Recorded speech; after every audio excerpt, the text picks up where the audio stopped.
Lucile was my grandmother, who I never knew, who died when my father was a little boy. And I grew up feeling that she was this kind of haunting presence in my family. My father was still quite sad about her. He talked about her always as a missing person in his life. He blamed a lot of the things that went wrong in his life on her. He didn't actually seem to know very much about her. And I think I romanticized her somewhat because she caused my father so much pain, and I was so impressed and in a way disturbed by that. But also because I think I had a sense, even as a child, that she was important in some way beyond what my father could explain.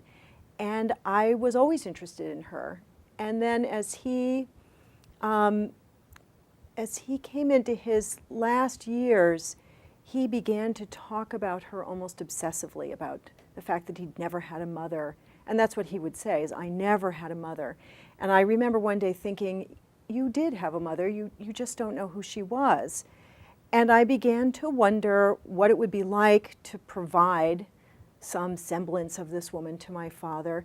But also I became interested in the idea of what you could find out about someone who hadn't left much of a personal record behind, and who seemed important to you but didn't matter in the way we think of people being important in the world. And I thought it would be an interesting thing to try to find out who she might have been for myself, for my father, and as a sort of artistic question of pushing the boundaries of what you can know about people and trying to look into the process of finding out about somebody else. The real challenge I found in moving from fiction to nonfiction was to embrace the limitations of fact, to realize that there were certain things that were true. The fact that my grandmother died when she was a fairly young woman, for instance, that I was not going to be able to change. The fact that I knew that she was born in Cincinnati and grew up in a certain kind of family, that she'd gone to Wellesley College. Those were interesting facts for me, but they were really facts, and they were going to be things that I would have to find out about. And I found that those were exciting challenges. The most exciting challenge actually was how limited the information was. It forced me to pay attention to the few things I knew in a way that I wasn't used to. I was used to being able to make up things when I didn't know about them. And for instance, I had a single letter I was able to find that she had written. And if I had had boxes of letters, I might not have particularly noticed this one, but because it was the only one I had, I was forced to use it in ways I had never dreamed of using text by someone else before, and to try to find echoes of her in a few lines. That was daunting at times, and a poignant exercise at times, because this was all I had of her voice. Since it was a letter, it was her voice speaking to someone else, and so it had an extra kind of importance to me. I was inspired by the limitations of what was in that box that were just odds and ends I had collected from my grandfather's attic when he died. It was in 1973. I was 12 years old. My mother said, "Go play in the attic," which was filled from floor to rafters with things. My grandfather had kept everything, and I collected a few things among the myriad things I could have taken from that attic and put them in this little tin box and forgot about them. And years later, when I thought about starting this project and I found the box again, my mother actually found it for me and gave it to me, and I opened it up, I realized they were all things that had belonged to my grandmother. I hadn't consciously gone out looking for those things. And of course, the first thing I thought about was, why didn't I take more? You know, why didn't I take, apparently there had been stacks of letters by her in the attic, and I'm sure there were journals and papers she had written at Wellesley and any number of things.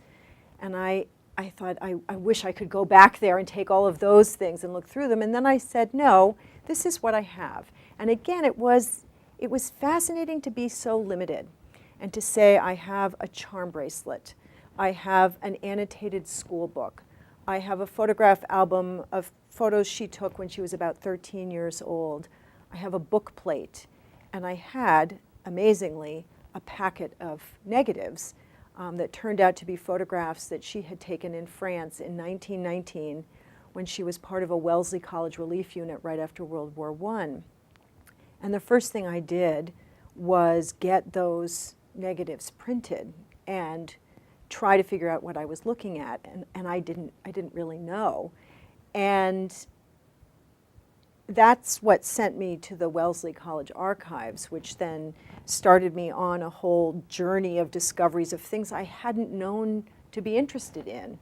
So it was the limitations. It was the idea that this was a box of clues, and that if I was going to try to reconstruct this woman's life, I had these few facts and objects to work with.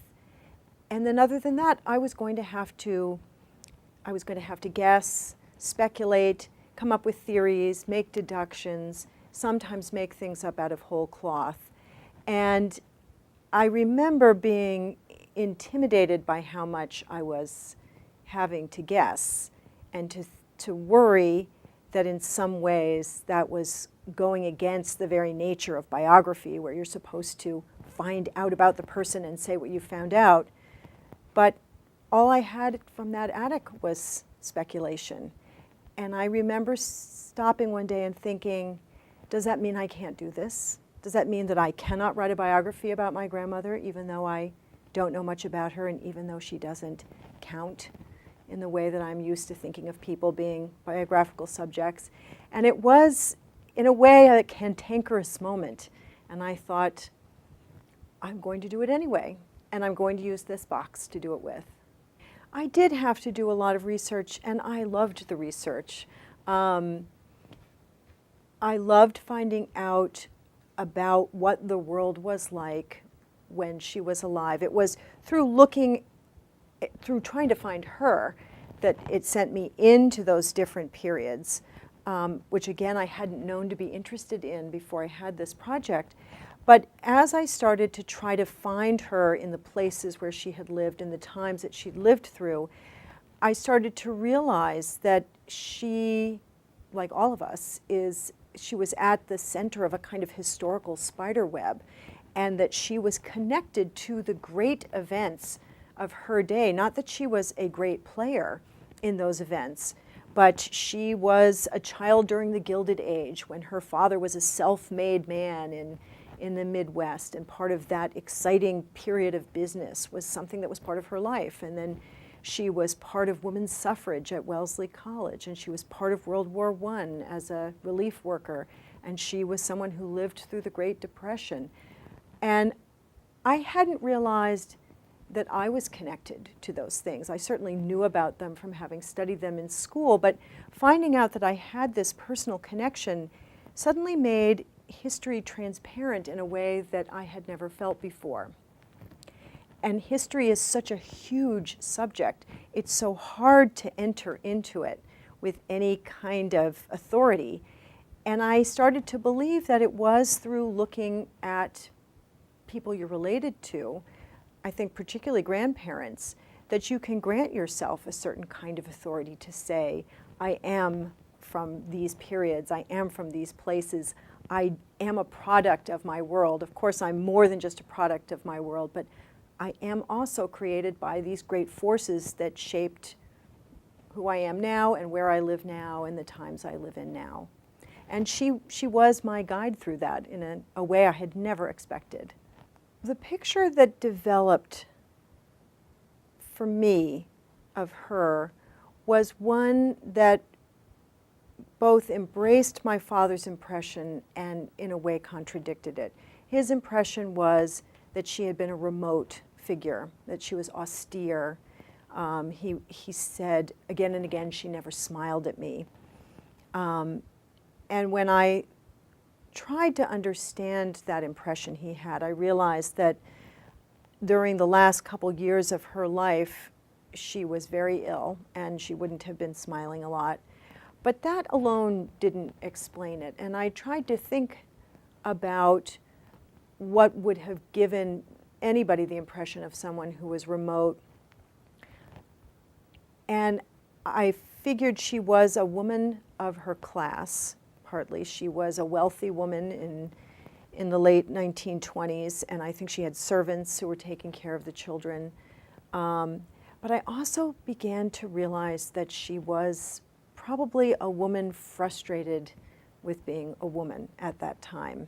And I came to that impression through thinking about what her experience at Wellesley must have been like. She went to Wellesley in 1907 when not a lot of women were going to college. She did well there. It was an exciting place. It was a fierce place to be in college. I think they were in the midst of this great debate about women's suffrage, but it was also a college devoted to proving that women not only had the same right to be educated as men, but they were as capable of being educated as men, and perhaps even more so. And the women who were teaching there at that point were absolutely the top of their field. They were also bringing in speakers from all over to talk about a huge range of subjects, and it was an almost terrifyingly exciting place, I think, to be in school. And she'd come from sort of the doldrums of Cincinnati. I think Cincinnati had its own culture and its own excitements, particularly when it came to music, but she came from a pretty conventional, pretty strict German-American family. She was the first person in her family to go to college. She came from a family with a very domineering father. She'd lost her own mother when she was young. I don't imagine it was a very easy family to have grown up in. I think it was pretty strict. She came into this college world where it was suddenly so much freer. She had that for 4 years. She went back to Cincinnati, where I think she went through a period of struggling again to figure out what to do with her life. And she wound up becoming treasurer of her father's company for several years, which was, again, such an unusual thing for a woman to get to do, especially a company that in 1915, I think, had 5,000 stores. And that's a big job even now, and we have computers and everything else. She didn't have any of that. And then when World War I ended, her brothers who had been in the war came back, and her father gave her job to them, even though she was quite good at it, and they turned out to not be good at it at all. And that must have been tremendously frustrating. She was single, her sisters were getting married, and so she went to France. She just picked up and went to France again. You know, such an astonishing thing at that time for quite a sheltered woman to decide to do. And she lived for a year in this village that was bombed almost to smithereens. There wasn't a house with a roof there. People were sleeping in cellars. And she lived in a tent for about 3 months until they managed to put up a barracks for her and the other members of her unit. And every week she drove back and forth from that village to Paris, where she combed Red Cross warehouses for goods to bring back for the villagers. She was in charge of the general store there that the unit had set up. And I started to think about what this must have been like. 'Cause here's this small red-haired woman from Cincinnati driving this truck back and forth on roads that have been blown up again and again during the war. She's by herself. She must have had endless flat tires that she had to repair on her own. And she finishes that year there where she's had extraordinary freedom. Those women traveled anywhere they wanted to go. They had romances. They did whatever they wanted to do. And she comes back to Cincinnati. And it's as if nothing's changed. You know, she's there, still not married. That's the thing that counts. It must have been so hard. And she did end up getting married. She married my grandfather, who was as different from her father as a man could probably be. He was a singer, an artist. He had no money of his own. Again, kind of a rebellious thing to do. But the remoteness that my father talked about, I think, must have been partly frustration. I don't think she was a humorless person. I saw pictures of her laughing. I read descriptions of her by people who knew her, who remember her as someone with a great sense of humor. I think she was a woman who was trying to find her way and had the trappings of privilege but didn't feel privileged. Well, my father very strongly had the feeling that he was missing something. And it did translate into how he treated his family.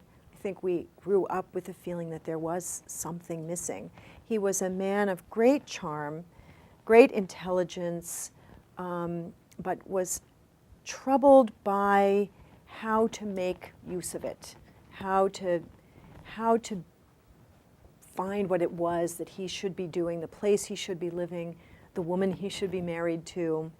And there was always something wrong. He was always looking for the next thing to fill in some gap there. And those kinds of things travel through generations. And as I was listening to him in his later years talk about the various things he'd missed out on or the frustrations in his life, I had two real impulses. One, which was certainly I wanted to fill that gap somehow. It was the thing he was missing, and I wanted him to have it. The way I think any child wants their parent to have what the parent is missing. I think it's quite a burden for children to feel that their parents don't have something. But I also didn't want to continue that feeling for myself. I didn't want to feel like something was missing. And one of the things I felt was missing was an understanding of my father's family. His anger about his childhood had made him quite rejecting about his family, and I realized that I didn't have much connection to them and therefore was missing a connection to a whole wealth of historical life and detail that I wanted to have. I have, my family on his side has lived in Cincinnati for 150 years. I must have hundreds of cousins, and I don't know any of them. And I always wanted that feeling of a larger family connection. And so those were two reasons that sent me into this project. My father loved it. He loved the interest that I had in his mother, because I think he interpreted it in part rightly as interest in him. And he loved telling me what he remembered about Cincinnati and what he remembered about his family. He loved finding out the bits and pieces that I was discovering when I would share little things I'd found out when I started doing research in the Wellesley College archives, for instance. Small things like the fact that his mother had been head of the running team. I mean, we hadn't known that. It was exciting. And some of the bigger things, when I found out she'd had a romance in France with a French brigadier, and I had these photographs of this man. And my father loved that. He loved the idea that his mother had had a romance. I think it humanized her for him almost more than anything else I discovered. And a sort of peculiar thing began to happen as we talked about her over the years and focused on who she might have been. We had been somewhat estranged since my early 20s. And a kind of new relationship developed between the two of us about this common interest. We had something in common, and it was his mother. And again, that wasn't something I could have predicted. And I think had I predicted it, this story would have become something else. I think it would have become a kind of sentimental, self-conscious story, and I tried very hard not to have it be that, because that wasn't the way it began. It began as a sort of quest to see if I could find somebody in that wide meadow that winter never quite touches, which is how Faulkner described the past, and it's always been a haunting description to me, because it suggests that those people you'd like to know are out there somewhere if you could just find them. I think one thing I would like readers to take away from this book is that uncertainty is interesting. I think there's a lot of emphasis in our culture on absolutely knowing things and being able to find things out. I think it's one of the illusions that a tool like Google gives us, is that there's an answer and you can find it. And I think when you're dealing with human beings, often you can't find the answer. And that's actually perhaps when you start to engage most fully with another person, is when you start to wonder about them and when you start to allow for the fact that you'll never really know what made another person who they were. You'll never fully reconstruct someone else's life. I think I'd also like people to take away the sense that once you start wondering about somebody, they're not really missing anymore. And even if you only have a few facts about someone, that can be enough to start the process of trying to find them. And that it's worth the effort, especially if you have a sense that there's something you don't understand about your family past or about history that you're interested in. If you can find some sort of personal connection to begin that search, I think it'll add interest for you, but it'll also add a kind of urgency, I think, to the search, which is inevitably going to be interesting. I think the only other thing I would add is that this book is really about the process of looking.